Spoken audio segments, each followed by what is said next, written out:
So I think a little ambiguous point people don't know is what's the difference between if you're a recruited walk-on or preferred walk-on versus a scholarship athlete? Like, what does that experience in college look like if you were one or the other? Sure.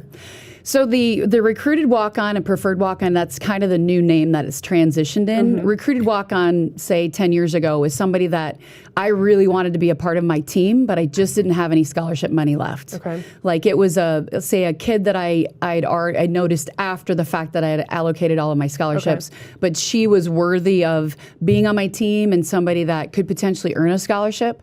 I would go after her. I would recruit her the same way I would my scholarship athletes. There's just no financial aid agreement attached with that. Okay. So that name is now transitioned into a preferred walk-on. Again, that same recruiting process. It's a kid that's worthy of being on a particular team. Just didn't have the funds at that time. Didn't have the funds to be offered a scholarship. And you'll see a lot of trends where, because everybody's recruiting earlier, a lot of schools, for some positions, are offering 2 and 2.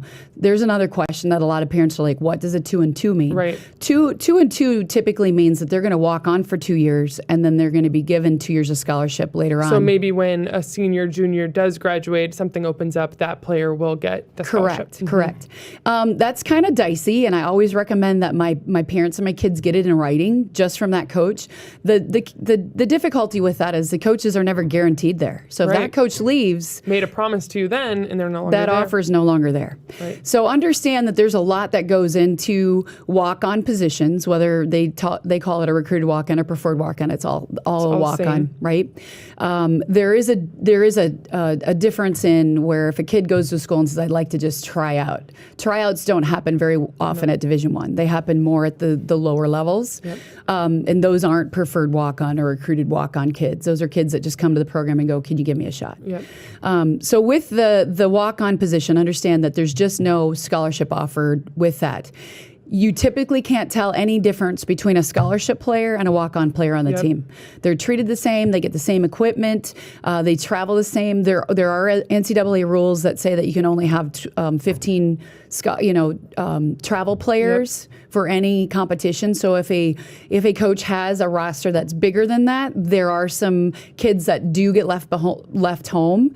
But typically it isn't whether or not the kid's on scholarship or not, because a lot of times there's injuries. Yep. And so there's no need to travel a kid that can't play. Right. She might be on a full scholarship. Yep. So there's a lot of caveats that go into who makes that top 15 travel.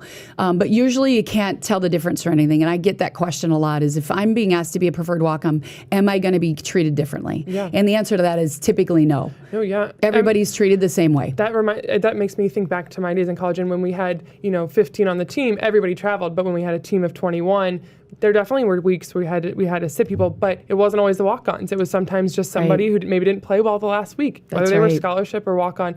On my team, they did all the same workouts, all the same equipment. They had their own locker. Everything was the same. So that's right. It's a really great point to make. Yeah.